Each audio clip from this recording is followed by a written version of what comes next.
The chair recognizes the gentleman from Iowa, Mr. King, for 5 minutes. Thank you, Mr. Chairman, and thank you, Mr. Rosenstein, for your testimony here and your service. A number of things I'm curious about here. First of all, in the interview of Hillary Clinton that took place reportedly July 2nd of 2016, how many people were in the room for that? How many people had the opportunity to question her? Congressman, I do not know the answer to that. I believe when the Inspector General completes his review, we may have additional information, but I personally do not know. Mm-hmm. And would you know who selected that team? No, I do not. Really? Okay. I recall the testimony here by James Comey and also by then Attorney General Loretta Lynch that testified, one of the two of them, that there were 3 representatives of the FBI and 3 representatients of DOJ in that room doing that interview. Would that be consistent with practice that you would anticipate? Am I going to hear IG again? Typically, we would have at least 2 agents conduct an interview, and there may be any number of attorneys based upon who's on the case. I just don't know the details of that particular decision. Okay. And the practice in an interview like that, would there be records kept of that interview? Yes, if there were FBI agents present, typically they would take notes and produce a report summarizing the interview. Would there be a videotape, audio tape, or a transcript? Generally, no. Uh-huh. And why not? Well, it's just not, it's not the practice to do it. It needs to become the practice. The practice out across the countryside, many of our local law enforcement is that if you're a county deputy and you're interviewing somebody for drunk driving, you tape that interview. And we have sheriffs out there that will say, if they don't do that, that's cause for discipline.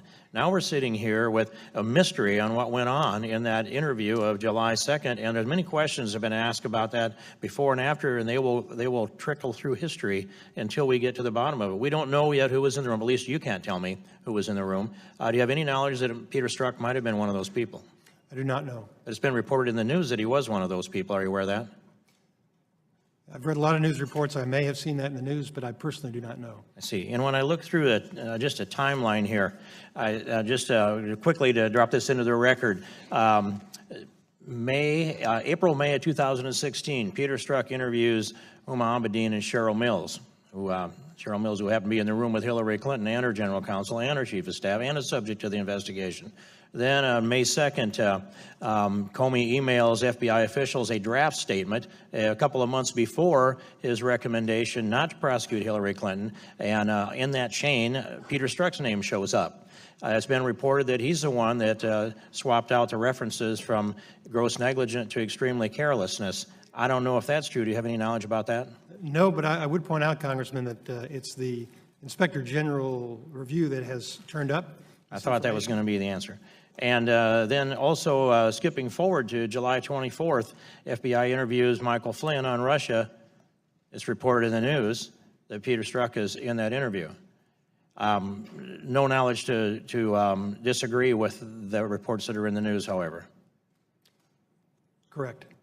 And then we get the news later on that sometime in midsummer, Peter Strzok had been removed from Mueller's investigative team, but we find out December 4th that took place publicly. I kind of understand that. If that had drifted into the jet stream, perhaps we wouldn't be into the middle of this controversy.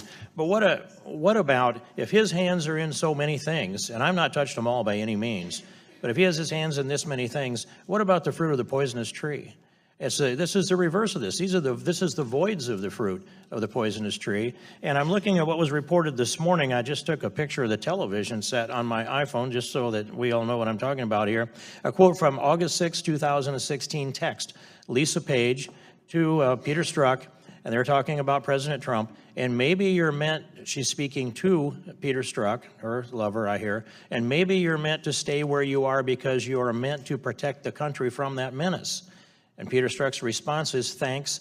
It's absolutely true that we're both very fortunate. And of course, I'll try and approach it that way. I just don't know it will be tough. It will be tough at times. I can protect our country at many levels. Not sure if that helps. Does that sound like a declaration that he would use his job to leverage his work against the President of the United States? Congressman, the Inspector General's investigation includes interviews of numerous witnesses, and I anticipate, hopefully in the near future, we'll have a report with the Inspector General's conclusions. Would you have any opinion on the lack of the fruit from the poisonous tree that might have been erased by Peter Strzok?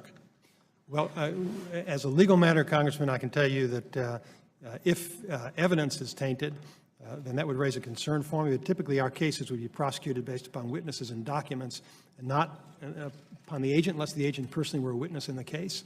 But that would certainly concern us if there were any tainted evidence in the case. Thank you, Mr. Rosenstein. I appreciate it, and I yield back.